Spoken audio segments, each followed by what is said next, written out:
Good morning, students. Welcome back to my YouTube channel, The Beauty of Physics. Myself Manoj Aneja, and today in this video, I am going to start a very important topic in physics called vectors. आज इस video में एक बहुत important topic vectors start करने जा रहा हूँ. ये टॉपिक आता है basically class 11th chapter number 4 के अंदर motion in a plane. Vectors बच्चों फिजिक्स एक बहुत इंपॉर्टेंट टॉपिक है वेक्टर्स. अगर आपको वेक्टर्स का फाउंडेशन बहुत क्लियर है तो फिजिक्स आपके लिए स्टडी करना बहुत आसान हो जाएगा. चलिए करते हैं स्टडी वेक्टर्स. वेक्टर पहली बार आपने ऐसे पढ़ा था. वेक्टर्स क्या है?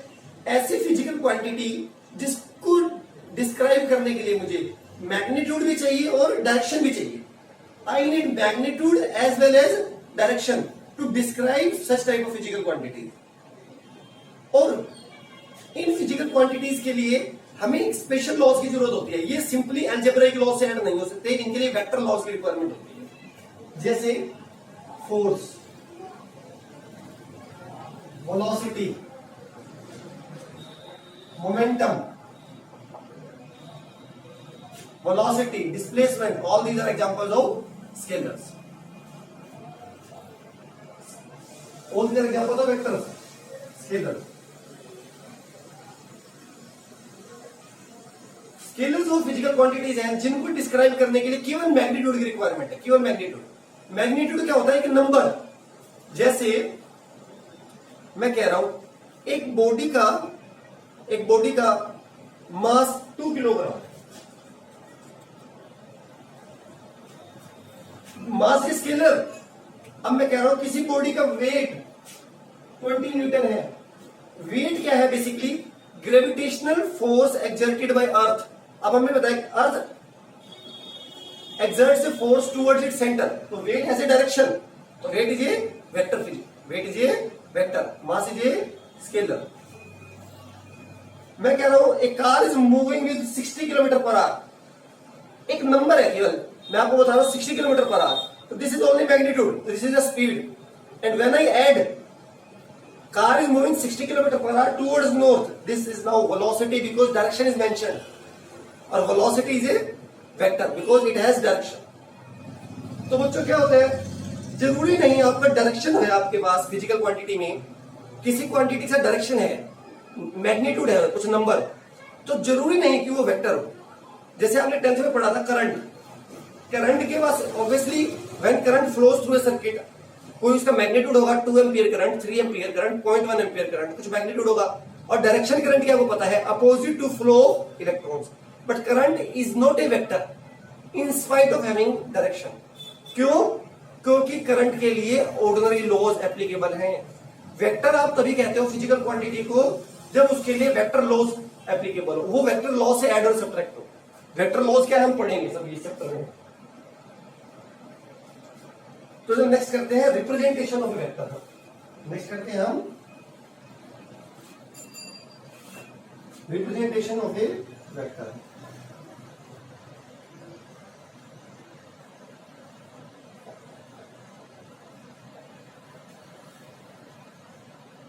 वेक्टर को रिप्रेजेंट कैसे करते हैं? वो जो ज्योमेट्रिकली वेक्टर को रिप्रेजेंट करते हैं एक स्ट्रेट लाइन जिसके एंड पॉइंट में एक एरो हेड लगा देते हैं. Arrow head. सपोज अब आपको मैं एक एग्जांपल बताता हूं कैसे रिप्रेजेंट करते हैं. इस ऑब्जेक्ट पर एक फोर्स लगाया मैंने 50 न्यूटन का. 50 न्यूटन टुवर्ड्स दिस डायरेक्शन. इस डायरेक्शन में फोर्स लगाया इधर. कितना? 50 न्यूटन. तो मैं क्या कह रहा हूं वेक्टर्स को कैसे रिप्रेजेंट करते हैं? स्ट्रेट लाइन से. No force is a vector. अब मैं बता रहा हूं आपको कैसे रिप्रेजेंट करेंगे इसे. डायरेक्शन कौन सी थी? This direction. फोर्स इस डायरेक्शन के रूप एक्ट कर रहा था ना. तो ये है आपका एरो हेड लगा दीजिए. स्टार्ट कहां से किया? यहां से एंड पॉइंट पर एरो हेड लगा दीजिए और एरो हेड डायरेक्शन देगा आपको वेक्टर की. फोर्स इस डायरेक्शन में था, इस डायरेक्शन में, और एरो की कहां पॉइंट कर रही है? इधर. ऐसा लगा फोर्स इधर एक्ट कर रहा है. ये तो हो गई डायरेक्शन. एरो हेड ने तो दी डायरेक्शन. अब जो ये बच्चों लाइन, जो ये लेंथ है ना, ये लेंथ, इस लाइन की जो ये लेंथ है ये देखिए आपको मैग्नीट्यूड. मैग्नीट्यूड मैंने कितना लिया था एग्जांपल के लिए? 50 न्यूटन. कितना लिया था मैंने? 50 न्यूटन. बच्चों अगर ये अगर ये सपोज ये 10 सेंटीमीटर की लेंथ है, 10 सेंटीमीटर, तो 1 सेंटीमीटर पे 1 सेंटीमीटर को मैं स्केलिंग कर रहा हूं 5 न्यूटन, तो 10 सेंटीमीटर किसके इक्विवेलेंट हो जाएगा 50 न्यूटन। तो ये जो लेंथ है आपको, ये लेंथ ये आपको क्या देगी, उसका मैग्नीट्यूड, क्या देगी उसका मैग्नीट्यूड, और एरो हेड क्या देती है उसकी डायरेक्शन। तो 50 न्यूटन के फोर्स को मैंने रिप्रेजेंट कर दिया एक स्ट्रेट लाइन से, जिसकी लेंथ मुझे उसका मैग्नीट्यूड दे रही है, इसकी लेंथ मुझे क्या दे रही है उसका, एरो हेड क्या दे रहा है डायरेक्शन, एरो हेड क्या दे रहा है डायरेक्शन। और बच्चों ये तो हो गया रिप्रेजेंट करने के लिए। अब सिंबल्स में हम कैसे रिप्रेजेंट करते हैं, जैसे फोर्स एक वेक्टर है, अभी तक 9th क्लास में फोर्स को सिंपल एफ लिखते थे, वेलोसिटी को भी लिखते थे। तो अब इन्होंने क्या तरीका कहा,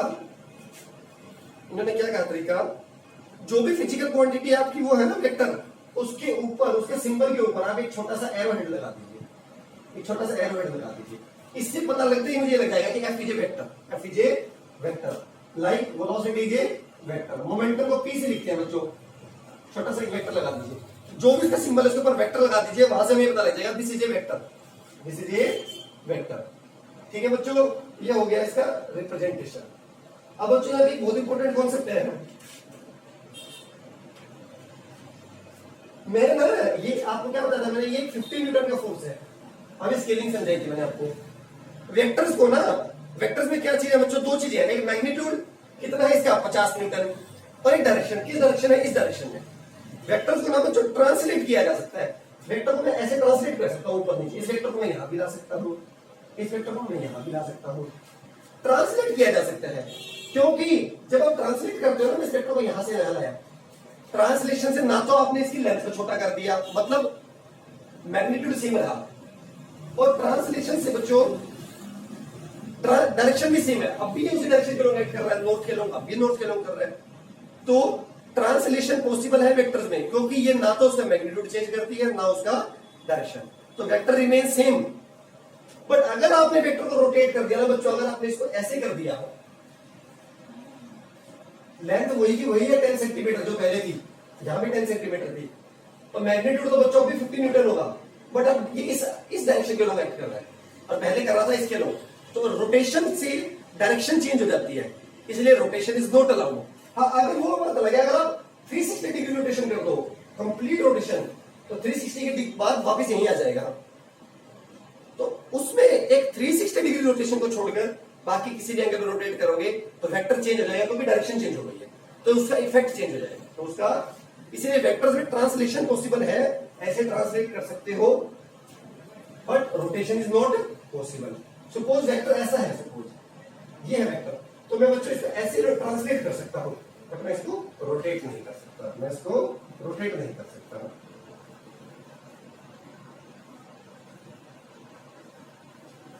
ठीक है बच्चों, अब हम करते हैं टाइप्स ऑफ वेक्टर। अब हम क्या करते हैं, टाइप्स ऑफ वेक्टर।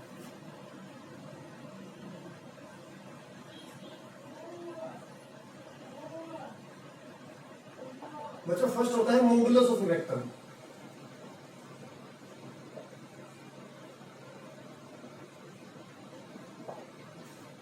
मॉडुलस क्या होता है बच्चों, मॉडुलस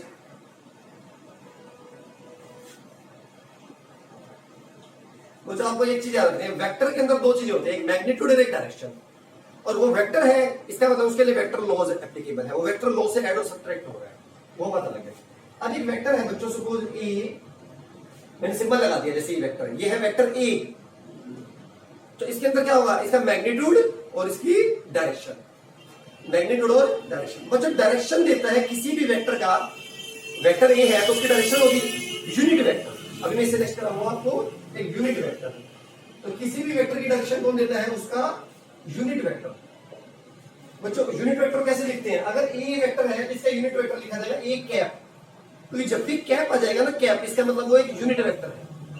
किसका यूनिट वेक्टर होगा, ए का होगा, इसीलिए मैंने ए के ऊपर कैप लिखा है। अगर मेरे पास कोई बी वेक्टर है तो उसका यूनिट वेक्टर कैसे लिखा जाएगा, बी कैप। ठीक है बच्चों, अब बच्चों करते हैं मैग्नीट्यूड और डायरेक्शन की बात। बच्चों वेक्टर में क्या क्या है, एक मैग्नीट्यूड है और एक डायरेक्शन है। तो बच्चों वेक्टर को लिखा जा सकता है, किसी भी वेक्टर को उसके मैग्नीट्यूड की और डायरेक्शन की मल्टीप्लाई, मैग्नीट्यूड और डायरेक्शन की मल्टीप्लाई। तो बच्चों इस ए वेक्टर का मैग्नीट्यूड कैसे लिखा जाएगा? इस वेक्टर ए की चारों ये दो लाइंस ड्रॉ कर दीजिए, इसे बोलते हैं मैग्नीट्यूड ऑफ दिस वेक्टर। इसे क्या कहते हैं? Magnitude of this vector into vector में क्या कहे? Magnitude into direction. डायरेक्शन कौन देगा? Unit vector. डायरेक्शन कौन देगा? Unit vector. तो बच्चों ये इक्वेशन आपको याद रखनी है किसी वेक्टर में। वेक्टर ये क्या होता है? Magnitude into direction, magnitude into direction. और बच्चों कुछ बुक्स ऐसे भी लिख देती हैं, अगर ए कोई फिजिकल क्वांटिटी है जो वेक्टर है तो उसके मैग्नीट्यूड को सिंपली ए लिख देती है। तो अगर आपको पता है ना कि ए एक वेक्टर है और सिंपल ए लिखा है, इसके ऊपर वेक्टर नहीं लगा, केवल ए लिखा है, केवल ए, इसका मतलब ये उस वेक्टर का क्या है? मैग्नीट्यूड। अभी लिखना ऐसे चाहिए, ये सबसे बढ़िया तरीका होता है ताकि बच्चे कंफ्यूज ना हो। क्योंकि आप सिंपल ए लिख देते हैं तो ऐसे लगता है जैसे स्केलर है, बट मैंने बताया जाए सिंपल भी लिखा मिल गया है और आपको गिवन है क्यों वेक्टर, इसमें ये उसका मैग्नीट्यूड है। तो बच्चों मॉडुलस क्या था किसी वेक्टर का? ये है बच्चों मॉडुलस। किसी भी वेक्टर का मॉडुलस मतलब उसका मैग्नीट्यूड, उसका मैग्नीट्यूड। अब बच्चों यूनिट वेक्टर पे आते हैं। यहां से ए कैप की डेफिनेशन निकालना। ए कैप को क्या आ जाएगा बच्चों? A vector upon A vector का मैग्नीट्यूड। तो बच्चों यूनिट वेक्टर को कैसे डिफाइन करते हैं? A vector which is obtained by dividing a vector by its magnitude. तो यूनिट वेक्टर क्या है बच्चों? It is a vector obtained by dividing a vector by its magnitude. बच्चों ये क्या है? यूनिट लेस और डायमेंशन लेस वेक्टर है। तो बच्चों मान लो ये फोर्स है, मान लो वेक्टर है फोर्स है, ऊपर भी वो यूनिट आएगी, नीचे होगी, यूनिट कट हो जाएगी। तो ये unit less dimension less vector है। और बच्चों इसका मैग्नीट्यूड कितना होता है? नाम से पता लग रहा है, यूनिट मतलब 1। तो नेक्स्ट करते हैं इक्वल वेक्टर।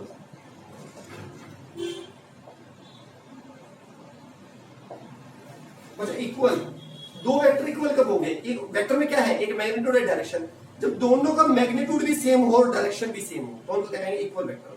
और बच्चों दो चीजों को इक्वल हम तभी इक्वल तभी मानेंगे जब उनकी नेचर सेम हो। दोनों या तो दोनों फोर्स हो या दोनों वेलोसिटी हो। फोर्स और वेलोसिटी को कभी इक्वल थोड़ा इक्वेट थोड़ा कर सकते हो आप। तो इक्वल वेक्टर्स क्या है? दो ऐसे वेक्टर जिनका मैग्नीट्यूड भी सेम है और डायरेक्शन भी सेम है। तो बच्चों ये आप देखिए, बच्चों ये ए वेक्टर है, ये भी बी वेक्टर है, ऑब्वियसली नेचर सेम होगी है।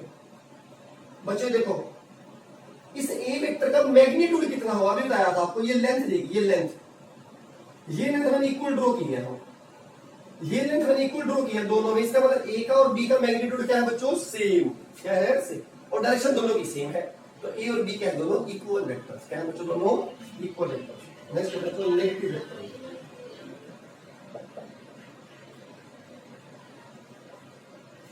नेगेटिव वेक्टर्स बच्चों इसका अपोजिट, मैग्नीट्यूड तो बच्चों हो सेम बट डायरेक्शन हो जाए अपोजिट। ये मेरी लेंथ सेम है, लेंथ सेम है तो मतलब मैग्नीट्यूड सेम होगा, डायरेक्शन देखिए इसकी ये है तो इसकी बिल्कुल अपोजिट है। तो ये अब ए और बी क्या है? Negative vectors. अब बच्चों लिखते कैसे हैं नेगेटिव वेक्टर्स को?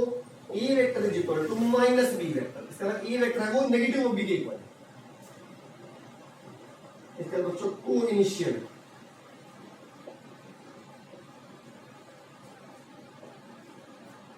को का मतलब होता है बच्चों सेम। तो को इनिशियल का मतलब बच्चों जिनका स्टार्टिंग पॉइंट सेम हो। ये होता है बच्चों किसी वेक्टर का स्टार्टिंग पॉइंट। ये बताया था आपको थोड़ी देर पहले। ये होता है स्टार्टिंग पॉइंट जहां से आपने स्टार्ट किया, और एरो हेड जहां आपने एरो डाली ये होता है आपका उसका फाइनल पॉइंट। स्टार्टिंग पॉइंट को बच्चों टेल बोलते हैं और फाइनल पॉइंट को बच्चों हेड बोलते हैं। हेड और टेल। तो बच्चों को मतलब सेम, इनिशियल का मतलब इनिशियल पॉइंट। दो वेक्टर का इनिशियल पॉइंट सेम है ना बच्चों, इनिशियल पॉइंट ये देखिए सेम है, तो इन्हें क्या बोलेंगे बच्चों? को इनिशियल। क्या बोलेंगे? को इनिशियल। इसका बच्चों आता है को प्लेनर। बच्चों को का मतलब होता है सेम, प्लेनर का मतलब एक ही प्लेन में। यहां पर देखिए ये वेक्टर ए, वेक्टर बी, ये वेक्टर जो एक ही प्लेन में, यहां ये देखिए सारे प्लेन ऑफ ब्लैक बोर्ड में है, व्हाइट मार्कर बोर्ड में, तो जो एक ही प्लेन में लाई करते हैं उन्हें बोलते हैं को प्लेनर। बच्चों क्या बोलते हैं? को प्लेनर वेक्टर।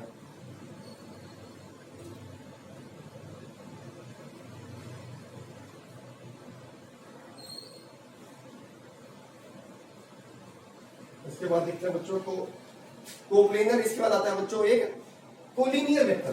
कोलिनियर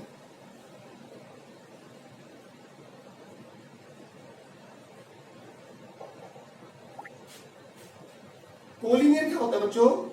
कोलिनियर जो सेम डायरेक्शन के लोग लाई करें। ये देखिए मैग्नीट्यूड इक्वल एंड इक्वल हो सकता है बच्चों। ये देखिए vector A vector B, direction must be along same, direction must be same. ठीक है बच्चों, इसके बाद आता है लोकलाइज्ड वेक्टर।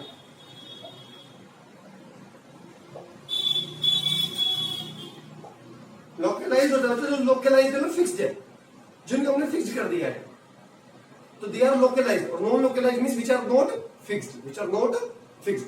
ये थे बच्चों टाइप्स ऑफ वेक्टर। वीडियो पसंद आया तो कर दीजिए लाइक, चैनल फर्स्ट टाइम तक कर लीजिए सब्सक्राइब और बेल आइकन कर दीजिए प्रेस, ताकि अपकमिंग वीडियोस की नोटिफिकेशन आप तक सबसे पहले पहुंच सके। Thank you so much children.